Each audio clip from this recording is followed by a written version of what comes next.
Okay, magandang umaga, Abuyog Leyte.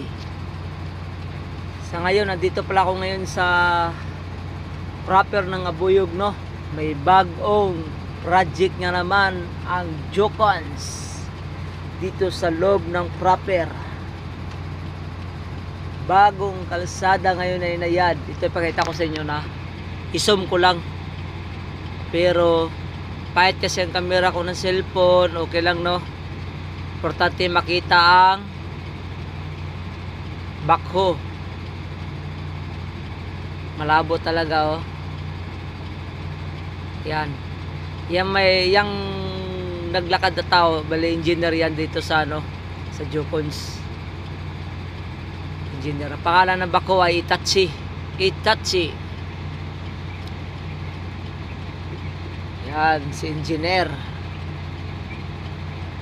Bali, isang truck lang pala ako ngayon dito, mga ka-idol, no?